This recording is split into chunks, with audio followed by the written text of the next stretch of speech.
Welcome to the Woman Inc. podcast. This is the place for the new generation of women looking to lead the life of their absolute dreams. I'm your host, Jenna Toddy, entrepreneur, life coach, and strategist for modern businesswomen and entrepreneurs. I am a city girl, sriracha lover, and that friend who will hype you up when you forget how powerful you truly are. I am on a mission to make Women Inc. the most powerful network of women who are leveling up, owning what they want, and becoming who they've always wanted to be. Have you ever wondered what it would look like if you went all in on yourself? No turning back. If so, you are in the right place, my girl. Let's get started.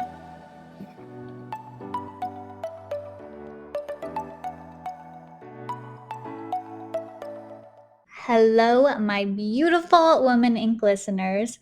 We are switching it up with a Wednesday episode. I am beyond excited to introduce today's guest. In this week's episode, I had the honor of speaking with Sunaina Sinha, one of the most powerful women in finance, about how she built her empire. Only 5% of private equity leaders are women. Sunaina has managed to become a private equity star by founding Cebile Capital, a leading placement agent and secondary market advisor that oversees billions of dollars in deals per year. Moving to different countries growing up is what helped Sunaina build a thick skin every time she was the only woman in the room, using different tactics to fit into a heavily male-dominated industry. Sunaina has owned and managed her firm for over 10 years now. In addition, Cebile Capital recently got acquired by a major public company, which is a huge, huge accomplishment. Sunaina obtained a Bachelor's of Science degree in Management Science and Engineering, as well as a Master's of Science degree in Chemical Engineering, both from Stanford University. She then went on to receive her MBA from Harvard Business School. I could spend probably an hour listing just Sunaina's accomplishments, but I think my favorite part of the episode is when she talks about how she stays centered and grounded. I hope you enjoy, and now let's get over to my conversation with Sunaina. Sunaina, welcome. Thank you so much for coming on. Thank you for having me, Jenna. I am very intrigued to talk to you. I've been very excited about this interview. My boyfriend works in private equity, so I kind of get the background stories, and I always tell him that it's so amazing when women are in this world because it's such a male-dominated world. Can you just walk us back to before starting Cebile Capital, your private equity advisory company? Well, let's go right back to the beginning. I am the daughter of a diplomat who my dad still works for the World Bank, and we moved around a lot when I was growing up. So born in India, but at the age of 8, started traveling the world with my parents, grew up in Nigeria, Zimbabwe, and Vietnam. And from Vietnam, applied to college and decided to go to Stanford for undergrad and master's, both in engineering. And at Stanford, really got immersed into entrepreneurship, being in the Valley in the early days of the 2000s. It was really something to behold. And then after I graduated from Stanford, worked in a couple of junior mid-level business development roles, and then went to Harvard Business School for my MBA and decided to join the asset management world. Worked for 2 very large hedge funds before deciding that I was 30 years old. I had gained a set of skills I knew were valuable. I'd gotten to know institutional investors that I knew had immense capital flows to bring to the table for potential private equity clients, hedge fund clients, and so on. And that led me to saying, listen, let me give this a shot. If I'm good at what I do, why not bet on myself? And that's why I decided I would start Cebile Capital. My former employer became client number 1, and another large client in the private equity space became client number 2. And that's how life started in my spare bedroom of my apartment then. And here we are 10 years later, having sold the firm to a Fortune 500. So incredible. I mean, any parent were to be like, this is the ultimate dream, it would just be your resume. So that is very impressive and incredible. When you graduated, obviously you had so many different options at your disposal. Was it hard for you to kind of make that leap of, I know I can have the security of one of the big names, but to really go and bet on yourself, as you said? What were the background emotions going on during that decision? The two times I graduated, once from Stanford for my undergraduate and master's, we were in the early days of the dot-com bubble crashing. There weren't that many job opportunities, and I was so grateful to get an opportunity with the place I'd done a summer internship with. It was owned by a group of investors led by this stalwart of the biotech world called Alex Zaffaroni. And his companies in the Valley, he had biotech companies in the Valley. I interned at one of them over the summer, and his team of investors took me under their wings, and I worked for two of their businesses before I went to Harvard Business School. I was just grateful, Jenna, to have a job. But it's unbelievable how life works, because that was my first taste of entrepreneurship, working at these small businesses, working under, the president of the company in one situation, the CEO in the other, and directly seeing them run, manage, make strategic decisions. It was my first foray. So my first lesson learned for any listener out there would be, you know what? You don't always go for the brand name. These two companies, if I name them for you, Suramed and Maxim, no one's heard of them. But the exposure I had there to strategic level thinking, the decision-making table, I was able to sit in on board meetings, I was able to sit in on large deal negotiations, was unparalleled. So such that when I applied to business school, applied to Stanford, Harvard, and Wharton, and I got into all three because my experience set was so unique. Now, fast forward to graduating from Harvard Business School, same thing. I seemed to time my graduations perfectly. Summer of 2007, Bear Stearns was just about to go belly up. The markets were starting to go into meltdown mode. And there I was looking for another job. Again, I was just grateful to have my start in asset management. I knew I wanted to shift away from biotech. I wanted to work in a product and an asset class that I was much more familiar with, that I had domain expertise in. So that's the second lesson in life, that sometimes you feel you don't have any choices. Just flow with it. Whatever the opportunity that comes your way, figure out how you're going to immerse yourself in it and build a network. And number one, and number two, build a muscle, build a skill using whatever job you have, whether it's resilience or perseverance or learning how to do a certain type of deal. That really helped me build confidence in myself, Jenna. And that's when it was time to make a decision. Was I going to start something on my own? Was I going to go get another job? That confidence that, listen, I've been there. I've seen these people do this. Let me give it a shot and do it myself. And that confidence made the difference in that decision. Oh, I love it. And so when you go to start Cebile, what was the thing that you decided would set you apart? Like, what was your mission for Cebile to exist in the world?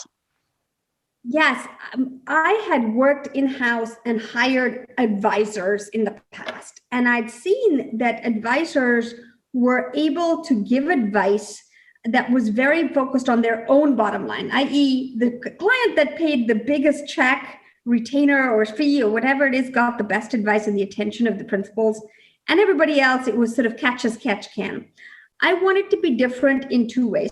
Number one, I wanted to be the best advisor to mid-market private equity firms around the world that I could be. And by advisor, I mean a thought partner. I wanted to be on their speed dial. I wanted to be their trusted first call if anything happened inside their firms. And they wanted advice on not just raising capital for their own funds, but also secondaries market advisory. Now, a lot of them will call me even when they're thinking about, a senior level hire. They're asking me about, promotions in the firm. I really wanted to become that thought partner to them as they built their businesses. And that's what set me apart in terms of the mission, but then also in terms of the journey, where it was very clear to me that that was the role that I was born to fulfill to the private equity industry. The second way, and this is really important, is that I wanted to be the change I wish to see in a very male-dominated industry. That a woman at the time when I started the firm, as I said, I was only 30 years old, a young woman could build a business, get married, have 3 children in the last decade, and still be a trusted advisor to dozens of private equity firms. And, half my firm from the very beginning has been women and minorities. It's an all-female leadership team. And we're very, very proud of that. We're proud of the fact that we built something very, very unique here. So incredibly expanding, I'm sure, for especially women in finance or women who want to go into finance and be a mom and do all of the things to look at you and know that this is possible. So early on, I can imagine, very, very difficult and time consuming to build your own advisory company.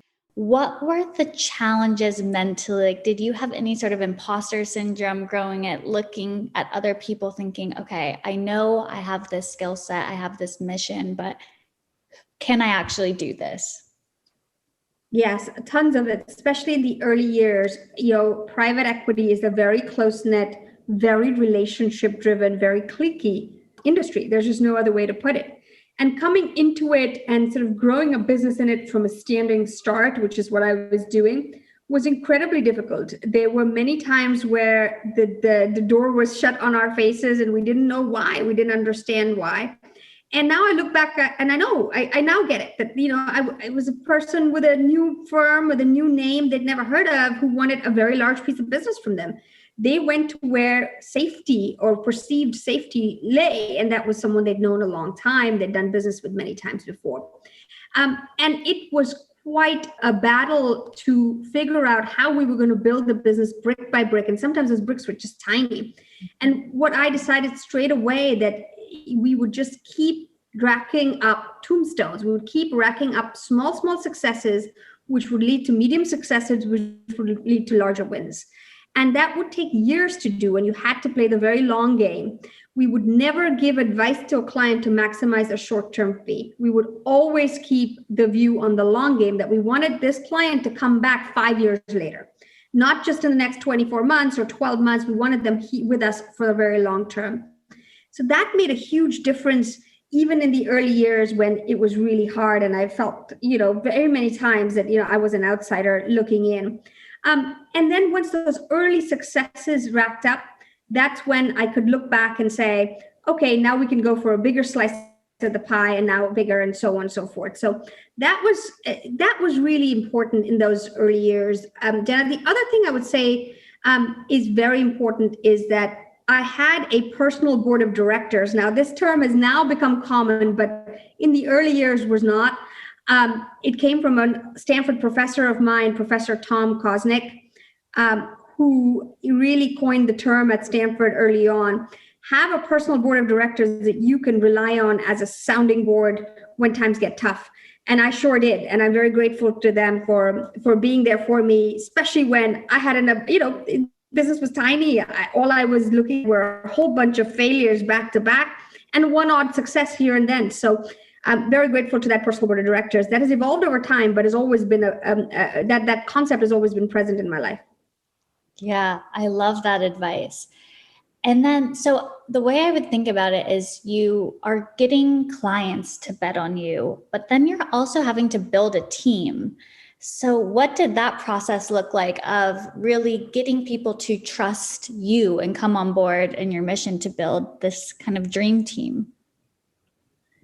I think that it was just like anything else in life, a whole bunch of trial and error to find the people who were good fits for the business, that I was a good fit for their career as well. My saying at Cebile, and also to my entrepreneurs that I mentor, that I sit on the boards of, is that people think they're more entrepreneurial than they actually are. It is hard work, not just starting a business, but working in a small business. It's not everybody's cup of tea, and everyone thinks it's really exciting, and they jump in there and they're like, oh, wait, I have to bind my own books tonight because there's the one assistant in the office isn't there, or there is no assistant. That is a real, eye opener for some folks. So I cannot take any credit for saying that there's some magic sauce to it. You tell your story, you tell it as well as you can, you bet on an individual to come on board, and they may or may not work out. The way to build a team long-term is to figure out what are the values you're looking for. And in a high-growth startup, those values are evolving. The company we are today is not the company we were 24 months ago, or even 12 months ago for that matter. So in that ever-evolving situation, what you have is You have a bunch of employees who've been with you 3 or 4 years ago. They may not be right for the business you have today. They were right 3 years ago. So I tell entrepreneurs, cut yourself a ton of slack. You're going to get a lot of hiring decisions wrong. And that's okay. It's okay to say, I got that wrong. It's okay to talk to the employee and say, listen, it's not you, it's not me. This fit isn't right. Going forward, you're not happy or I'm not happy. You know what? It's been a good journey. Let's figure out what the next steps are so that you can be happy as well in whatever your next career calling is. I can guarantee you, if you have issues with an employee, they also have issues with you. They're not happy somewhere deep down because you're obviously not happy with their performance or their fit with the business. So cut yourself a ton of slack. I didn't. I used to be very hard on myself when I would get hiring decisions wrong. There would be a lot of, let's just hire this person and see how it goes. That doesn't work either. You've got to know, why are you hiring this person? What is the fit? What is the problem they're going to solve for you? How are they going to drive your business forward? And take it from there. I am very grateful for all of those individuals that gave it a shot at Cebile, that built their careers in Cebile. And I'm also look back and see a number of them who moved on and have moved on to bigger and better things. And I'm glad that I was able to provide them with the platform to step into private equity in many cases, or step on and move on to bigger and better things in their own careers.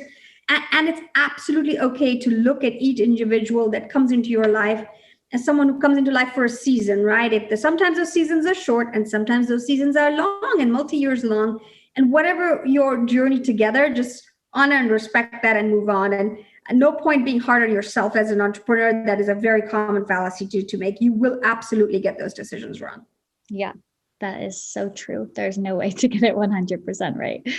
So early on, I mean, I know from watching Jared, my boyfriend, the crazy hours of private equity. And when we first started dating, I was like, is this actually normal? And then I realized, the 3 a.m. nights are pretty normal in this industry. And then on top of that, doing your own thing. How did you balance really like keeping yourself sane and having that time for you to kind of just unwind when I'm sure you were putting in pretty crazy hours and maybe still do? Absolutely still do. It's relentless being in private equity, and then private equity plus running a business. You hit the nail on the head. The two together is there's no days off. So it's quite, it's been like drinking from a fire hose. It's just always gushing at you. And you're always, like, how do I divert the stream so I can actually process all this flow? I think that the really three things that I would say worked for me, and that I would encourage other women in business to think about each of these three. What centers you? For me, it was meditation. I got into meditation exactly 10 years ago, right when I started the business. And I go for an annual meditation course. That meditation course is devices off. It's deep. It's a week-long silent meditation course called Vipassana. And for me, that 1 week in the calendar is sacrosanct. My employees, my clients, my children, my husband, my family all know that come what may, she's going to take that week and go into a deep personal, spiritual cleanse of her mind and being, and come back out a better, stronger person. But that week is untouchable. And in fact, I'm going to my next Vipassana course in about 8 days' time. And for me, that has been the anchor. So not only do I go for a week, a year, I also come back and I meditate for an hour every day, every morning, and have done for close to a decade now. That's been my centering, my north reset compass that I've used every single day to get me back to square one and think about what's important and reconnect with myself, the deeper parts of myself that otherwise in this crazy zany world of kids and work and clients and building businesses, you just end up losing yourself and losing your mind. So that's number one. Number two is you've got to have an amazing support structure, right? So figure out where that support comes from. If it's coming from family, if it's coming from friends, we all need a half an hour to talk about absolutely nothing related to work. It's unbelievable how good it feels when you come back to whatever you're working on, whether it's you're building a Lego set with your kid, or you're talking to a girlfriend and talking about nothing but whatever's on Us Weekly's cover that week. Think about that 30-minute snippet of, okay, I'm just going to decompress and do something absolutely unrelated to my day job. And then the third thing I think that's been incredibly important to me in terms of reconnecting is a sisterhood around me. So I am the oldest of two sisters, and I have a ton of girlfriends. And I think that connection in a very, especially in a very male-dominated industry, has really has kept me real. So you don't let any success get to your head, and you don't let any failures really get to you. And they were able to help me process a lot of the emotions, and sometimes it was disappointment, and sometimes it was elation. And that sisterhood has been incredibly important to me. I love that answer. It's so good. I have definitely found the same in mine. I can relate completely.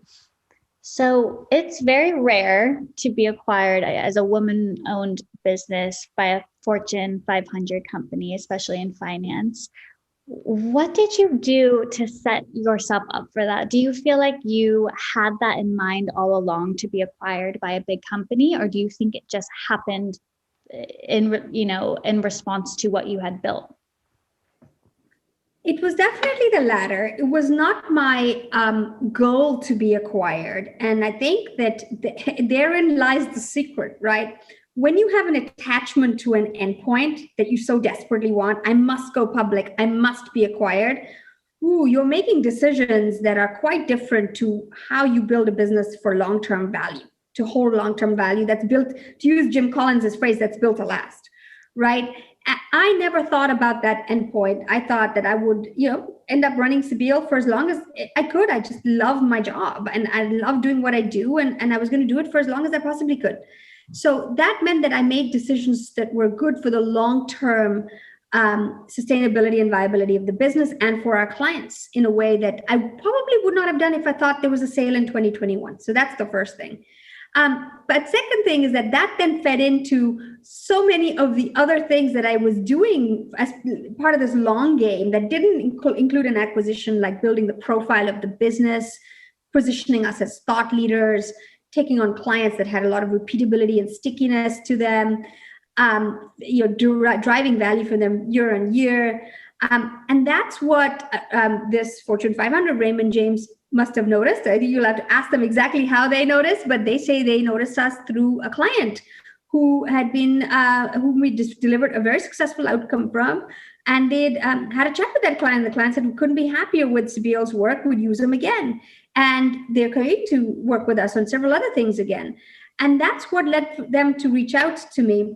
So it was certainly not built to sell. And I would encourage entrepreneurs who love the tinsel of an IPO or a sale and think that's my end goal. No, the end goal is how do you create real value for your customers or your clients and build a business around that?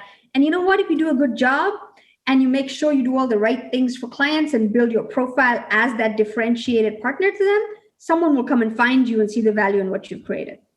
Yes, I love it. And I feel like this is those wins that come once in a lifetime. What did you do to celebrate? Just curious. So fun to ask that. So the win was only about a week ago, or 10 to maybe 2 weeks. So new. So new.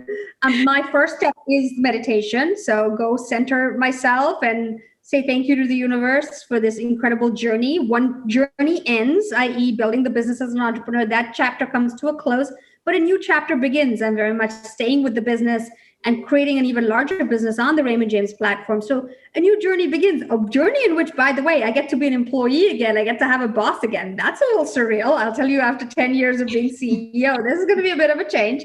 So I need to just reprogram myself for the next leg of the journey. And definitely there will be a celebration towards the middle or end of summer, but stay tuned for that. I haven't quite made up my mind. It's been just blocking and tackling and trying to get myself into the meditation course in 8 days' time. And I'll come back and make a call after that. And get recentered. Yes, I love it. I know when we first booked this recording that this hadn't happened yet. And then I got the update over email. My gosh, if we put this off a couple more weeks, I feel like something else crazy will happen. Like your bio keeps expanding, which is so exciting. So first, congrats. And my last question is, what would be your number one piece of advice for women who want to either start their own company or just really go after something big in life that they're maybe timid or afraid of going after all the way? Yeah. So I think the big piece of advice I would have is Just get started. Start small. You don't have to, if your end goal is this big, beautiful business, it doesn't build itself overnight. You have to start somewhere. If you're trying to change careers, if you're trying to start your own business, if you're trying to, shoot for a promotion, figure out what it is, what are the skills you need to do it, and just get started. If it's sales, get a job that's sales oriented. If it's marketing, do an online course for marketing, knowing that that's going to help you market your products and your solutions better. Just get started. Start small and build from there. If you're trying to be an entrepreneur, don't be hesitant that, listen, I need a co-founder, I need this, I need that. Until I have these things, I can't start my own business. That's a deferred life plan. Deferred life plans, as we all know, end up just being pushed out and pushed out and pushed out because the time will never be right. And this is one of the big lessons in life. Timing is never great for some of these big life changes, but you've got to just get them started. And sometimes you just start with a small seed and then you keep planting it and nurturing it and giving it some light and a little bit more light, and you will see the plant start to grow. And you'll look back a couple of years later and say, wow, look where I started and look where I am today. That's incredibly important. So if you're a woman out there looking for a promotion, or you're trying to get going on something big in life, figure out what is the next small step and to make that one small step, and then figure out what's the next right decision and make that one. And those small moves then will lead to bigger strides. And then you can look back and say, look how far I came just taking one tiny baby step at a time. I think when you're looking at big, hairy goals, audacious goals, they're fantastic. But again, they can be too big to digest, and you have to get started somewhere. And so my mission is always with women and young entrepreneurs who come to me for advice. It's like, okay, you know what? Just build something, build one product, just start testing it out. Just do some beta testing in the market, see what happens, see what feedback you get, start meeting people, start networking, whatever it is, see what happens. And the universe has this magical way of whatever that path and destiny is, starts just very easily. So, sometimes not that easily, but it'll take time, but you'll start seeing doors open and pointing you in the direction that you're meant to go on. Oh, you are such a force, and I am so grateful to have had this time with you. This is going to inspire so many women. So thank you so much for sharing your story and just giving all of the advice. This has been so amazing. Thank you so much for having me, Jenna. Okay, I hope you enjoyed this episode and are feeling so fired up to go out there and create that business or side hustle that's been on your to-do list, a little bit longer than you care to admit. It is never too late to make the first step towards the life you want more than anything else. And if you haven't already, make sure you are subscribed to the show so that you never miss an episode. Thank you so much for tuning in. Until next time, keep becoming the woman of your wildest dreams.